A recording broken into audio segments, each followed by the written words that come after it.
नमस्कार दोस्तों। चलिए आज इस वीडियो में हम लोग देखेंगे मौर्य के सेकेंड पार्ट। फर्स्ट पार्ट में हम लोग 41 नंबर क्वेश्चन तक डिस्कस किए थे, तो ये आज का सेकेंड पार्ट है। चलिए देखते हैं। आपका 42 नंबर का क्वेश्चन है, अशोक के शासनकाल में बौद्ध सभा किस नगर में आयोजित हुई थी? ऑप्शंस है ए मगध, बी है आपका पाटलिपुत्र, सी है आपका समस्तीपुर, डी है राजगीर। तो आपका ऑप्शंस बी करेक्ट हो जाएगा, पाटलिपुत्र। इसके बाद नेक्स्ट क्वेश्चन है, किसके शासनकाल में मिस्र के राजा फिलाडेल्फस ने डियानीसियो नामक राजदूत को पाटलिपुत्र भेजा था? आपका ऑप्शन है ए अशोक, बी है बिंदुसार, सी है चंद्रगुप्त मौर्य, डी है उपयुक्त में से कोई नहीं। तो आपका करेक्ट आंसर हो जाएगा option B Bindusara. Next question देखते हैं, किस विद्वान के अनुसार चंद्रगुप्त मौर्य ने पालीब्रोथस उपनाम धारण किया था? किस विद्वान के अनुसार चंद्रगुप्त मौर्य ने पालीब्रोथस उपनाम धारण किया था? तो आपका ऑप्शन है ए विलियम जोस, बी है आपका प्लूटार्क, सी है जॉस्टिन, डी है स्ट्राबो। तो आपका ऑप्शन डी करेक्ट है, स्ट्राबो। इसके बाद नेक्स्ट क्वेश्चन है, यूनानी राजदूत डिमोलिकस का आगमन मगध के किस शासक के दरबार में हुआ था? आपका ऑप्शन है ए है चंद्रगुप्त मौर्य, बी है बिंदुसार, सी है अशोक, डी है बृहद्रथ। तो आपका ऑप्शन बी करेक्ट हो जाएगा, बिंदुसार। इसके बाद नेक्स्ट क्वेश्चन है, केवल वह स्तंभ जिसमें अशोक ने स्वयं को मगध का सम्राट बताया है? आपका ऑप्शन है मास्की का लघु स्तंभ, रुक्मिणी देई स्तंभ, कीन स्तंभ, और डी है आपका भाब्रू स्तंभ।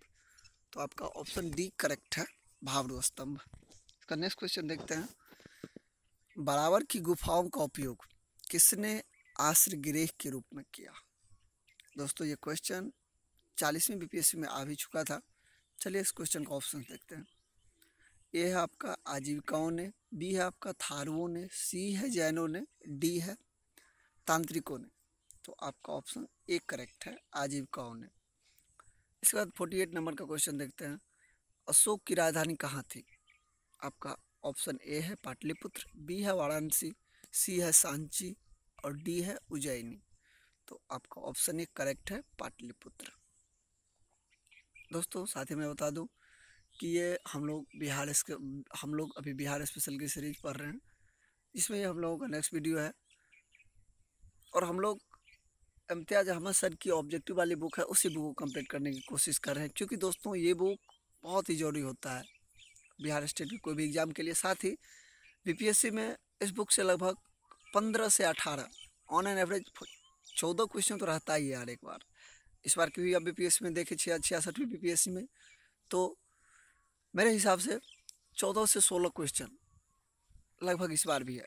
एंड ऑन एन एवरेज आपको इस बुक से 14 से लेके 20 तक क्वेश्चन देखने को मिलेगा। तो दोस्तों इसीलिए, क्योंकि 67वीं बीपीएससी अक्टूबर में होने वाली है, तो इसीलिए हम लोग बहुत जल्दी इस बुक को ख़त्म करेंगे। और दोस्तों साथ में बता दूं कि दोस्तों अगर आप इसको पढ़ लेते हैं कंप्लीट, तो आपको बिहार स्पेशल के लिए कोई और चीज़ देखने का ज़रूरत नहीं है। दोस्तों ऐसे कहते हैं ना कि चीज़ पढ़ो एक ही, लेकिन उसका बार बार रिविज़न करो। एक ही बुक पढ़ो लेकिन बहुत अच्छा से पढ़ो, तो ये ज़्यादा फायदेमंद होता है। तो हम लोग उसी मंत्र को लेके आगे बढ़ रहे हैं। चलिए नेक्स्ट क्वेश्चन देखते हैं।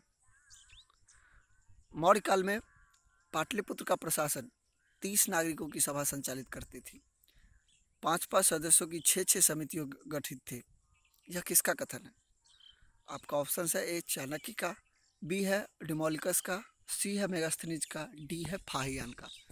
तो आपका ऑप्शन सी करेक्ट है, मेगास्थनीज का।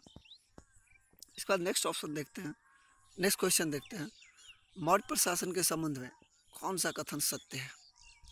आपका ऑप्शन ए है यह केंद्रीयकृत था, करों का बोझ अधिक था, प्रशासन तंत्र कठोर था, या ऑप्शन डी है आपका उपयुक्त सभी।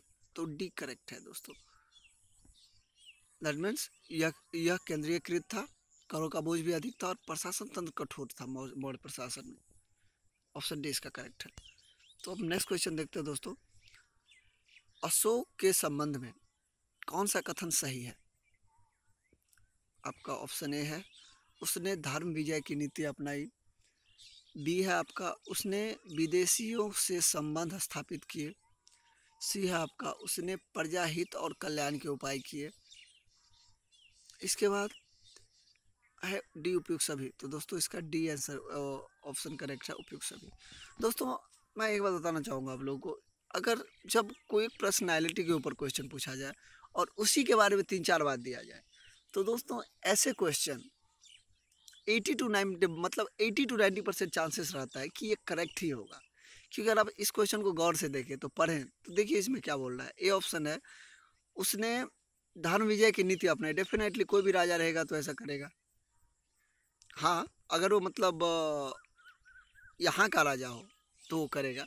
हाँ अगर कोई विदेशी राजा होता तो फिर वो ऐसा नहीं करता। बट अशोक क्योंकि यहाँ का राजा है, भारतवर्ष का है, तो उसने धर्म विजय की नीति अपनाई, करेक्ट। इसके बाद उसने विदेशों से संबंध स्थापित किया। अब कोई भी राजा हो तो उस टाइम में भी बहुत सारे कंट्री में, उस कंट्री तो उस वक्त था नहीं, बहुत सारी जगह मतलब ये चलता था सिस्टम, जैसे कि पर्सिया हो गया, वैसे ही और लंका भी था। तो दोस्तों आप लोग पता भी होना चाहिए कि अशोक अपने धर्म के प्रचार के लिए श्रीलंका भी गए थे। तो इस जरिए से हम लोग कह सकते हैं कि ऑप्शन ए तो करेक्ट है ही। बी उसने विदेशों से संबंध स्थापित किए, ये भी करेक्ट है। इसके बाद उसने प्रजा हित और कल्याण के उपाय किए। डेफिनेटली कोई भी राजा रहेगा तो प्रजा के हित के लिए काम करेगा तो ही ना वो राजा हुआ। तो डेफिनेटली ये भी देखिए जनरल सा ऑप्शन लग रहा था, तो इसीलिए इस तरह का कभी क्वेश्चन है तो ऑब्वियसली आप लोग को डी ही टिक करके आना है, उपयुक्त सभी। चलिए नेक्स्ट देखते हैं। देवनाम प्रिय के अनुसार देवनाम प्रिय के नाम से किस शासक ने अपने आप को संबोधित किया? आपका ऑप्शन है ए अजातशत्रु, बी है अशोक, सी है आपका काल अशोक, डी है कनिष्क। तो आपका ऑप्शन बी करेक्ट है, अशोक। अशोक ने आपको देवनाम प्रिय से संबोधित किया। इसके बाद 53 नंबर का क्वेश्चन है, धम्म महामात के कार्य क्या थे? आपका ऑप्शन ए है धम्म नीति या क्रियान्वयन, बी है आपका लोगों के बीच दान वितरण, सी है आपका जन कल्याण के उपाय, डी है उपयुक्त सभी। तो धम्म महात्म का काम क्या था? ये सब काम था। दैट मीन्स ऑप्शन डी इसका करेक्ट है। धम्म नीति का क्रियान्वयन, लोगों के बीच दान वितरण, जन कल्याण के उपाय। नेक्स्ट क्वेश्चन देखते हैं। मौर्यकालीन प्रशासन में राजक के कार्य थे। मौर्यकालीन प्रशासन में राजक के क्या कार्य थे? तो आपका ऑप्शन है ए न्यायिक, डी है आपका प्रशासन, सी है आपका राजस्व का विभाग। तो आपका ऑप्शन डी है उपयुक्त सभी। तो इसका मतलब डी करेक्ट है। मौर्यकालीन प्रशासन में राजा के कार्य थे, न्यायिक का भी कार्य था, ग्रामीण प्रशासन करने का भी जिम्मेदारी था और साथ ही राजस्व विभाग का भी जिम्मेदारी था, राजस्व का विभाग। इसके बाद नेक्स्ट क्वेश्चन देखते हैं। मौर्यकालीन विद्वानों ने किन का नाम आता है? मौर्यकालीन विद्वानों में किन का नाम आता है? तो आपका ऑप्शन है ए कौटिल्य, बी है आपका पाणिनि, तीन है आपका उपावर्स। तो यहाँ पे आपका ऑप्शन है ए में है केवल 1, बी में है आपका 1 एवं 2, सी है आपका 1 एवं 3, डी है आपका 1 to 3। तो 1 to 3 इसका करेक्ट आंसर है। मौर्यकालीन विद्वानों में किन का नाम आता है? तो कौटिल्य का भी आता है, पाणिनि का भी आता है, उपावर्स का भी आता है। चलिए तो डी है आपका करेक्ट 1, 2 एंड 3। नेक्स्ट क्वेश्चन देखते हैं। मौर्यकालीन स्थापत्य के सुंदर उदाहरण है। आपका ऑप्शन है पहला पाटलिपुत्र स्थित राजप्रसाद के अवशेष, सेकेंड है आपका दीदारगंज की यक्षी, तीसरा है आपका ब्रावर की गुफाएं, तो और चौथा है आपका राजगीर की सोन भंडार गुफा। और यहाँ पे आपका ऑप्शन है ए में है 1, 2 एंड 3, 4, चारों ऑप्शन सही है। बी में आपका बोल रहा है 1, 2 एवं 3 नहीं सही है, सी में बोल रहा है 1, 2 एवं 4 सही है, डी में बोल रहा है 1, 3 एवं 4 सही है। तो दोस्तों इसका करेक्ट आंसर है बी 1, 2 एंड 3। दैट मीन्स मौर्यकालीन स्थापत्य के सुंदर उदाहरण है पाटलिपुत्र स्थित राजप्रसाद के अवशेष, दीदारगंज की यक्षी एंड ब्रावर की गुफाएं। राजगीर की सोन भंडार गुफा मौर्यकालीन स्थापत्य कला के सुंदर उदाहरण नहीं है, याद रखिएगा।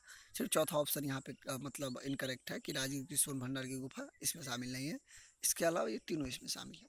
नेक्स्ट क्वेश्चन देखते हैं 57 नंबर का। अशोक की धम्म नीति की जानकारी मिलती है।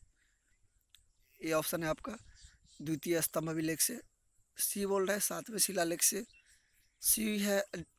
बी है आपका 7वें शिलालेख से, सी है आपका द्वादश शिलालेख से, डी है आपका उपयोग से भी। तो इसका करेक्ट आंसर है डी, दैट मीन्स द्वितीय स्तंभ से भी मिलता है, सातवें शिलालेख से भी मिलता है और द्वादश शिलालेख से भी मिलता है। नेक्स्ट क्वेश्चन देखते हैं।